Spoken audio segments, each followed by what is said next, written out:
Well, hello everybody. I'm just coming to you from feeding the animals on this snowy day, and had some thoughts as I was out here. We've got a few goats, and we've got a little place here, and we do quite a bit of homesteading and things. But when you question yourself and you ask, why is it that I do the things that I do? Part of me knows. Part of me, well, I have no idea. That's just what I like to do. And I think that there's an inner being in each individual that they have drives to do things. And we don't know exactly what that drive is. We have drives to eat. We have drives to procreate. We have drives for water and love and affection and other things. But why are so many people driven? Getting some hay out of my beard there. Why are so many people driven to do this? There's not much money in farming, if any. I've got more stuff in there. Okay. Well, there's not much money in farming. There's not much other than life satisfaction involved. And when you drive it to gain a profit, it's no longer fun. It's no longer something that you enjoy and you do for your own gratification.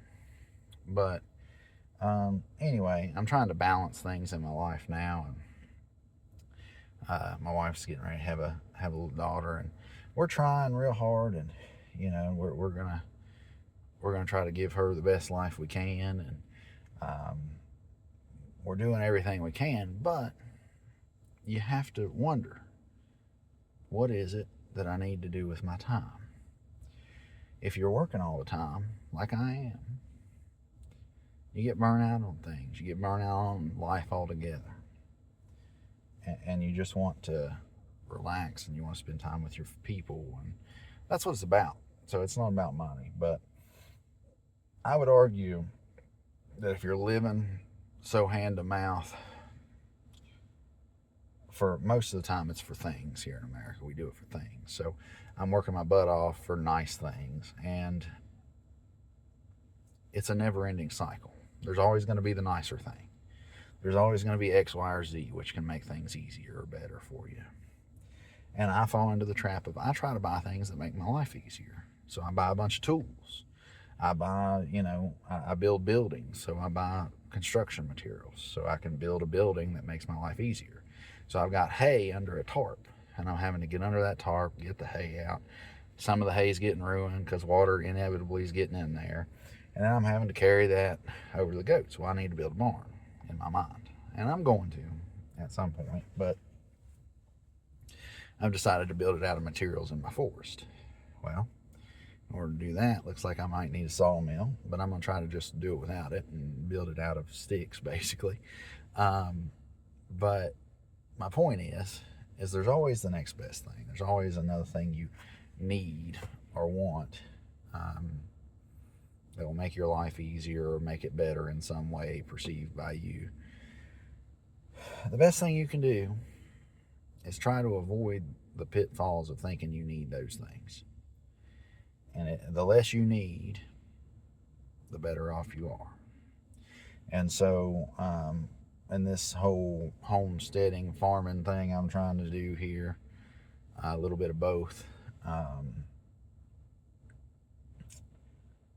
I need to focus on needing less of the things, because when you get into homesteading or farming, there's always some other gadget to buy. There's a Berkey water filter. There's a gate opener, an automatic gate opener with a solar charger. There's a solar array. There's hand pumps for water. I mean, there's all kinds of things you can buy for homesteading that keep you in the rat race.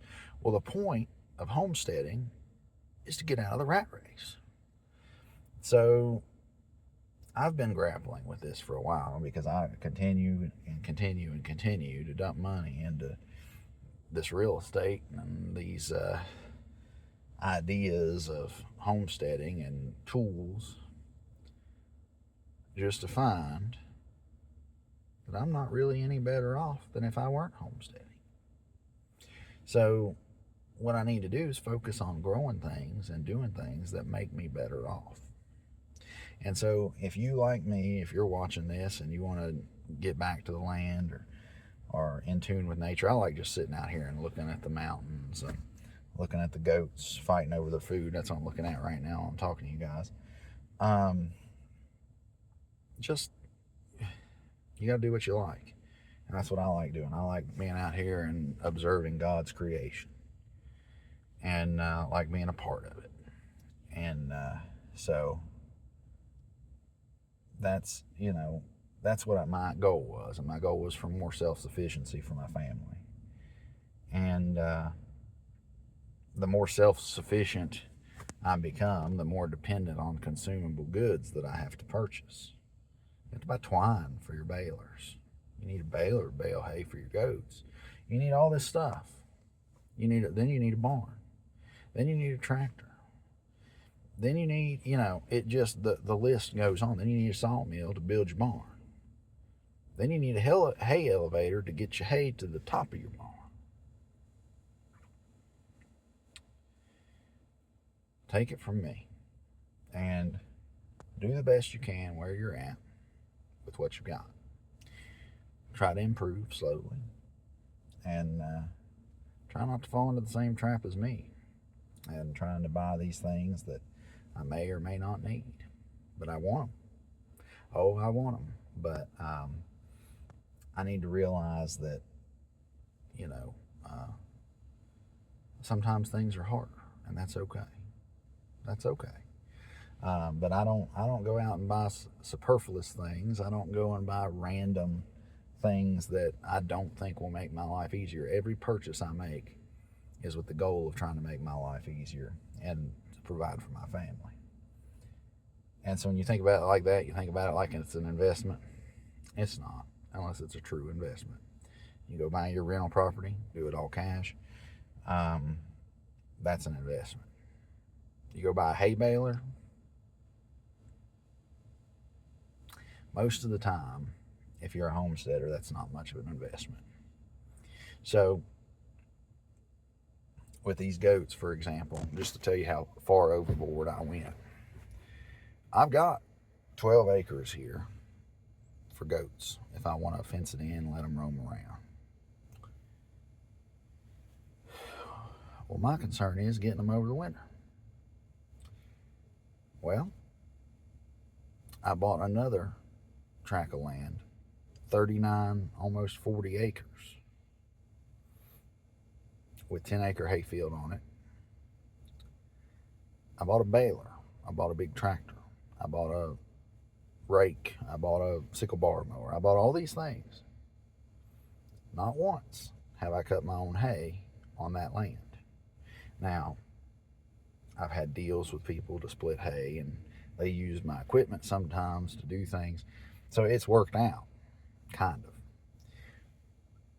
But buying 40 acres of land and a whole line of hay equipment for a few goats is overboard.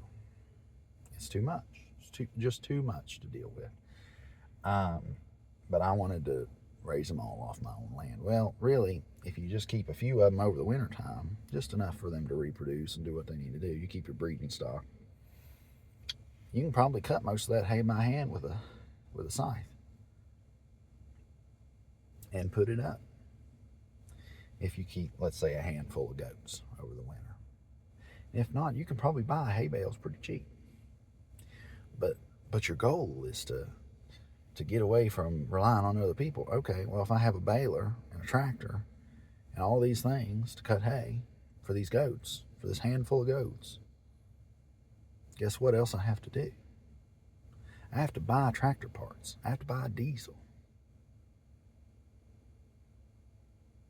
I have to buy baling twine, right? Probably just better off buying the hay. So, anyway, something worth thinking about, something to consider. Anyway, I want you to know this is the conundrum on the homestead. You're always going to have to rely on somebody. Just what is it? What are you relying on them for? So try doing stuff the way the old timers did it. If you're really wanting to save some money and you're really wanting to produce for yourself. Anyway, y'all have a great one.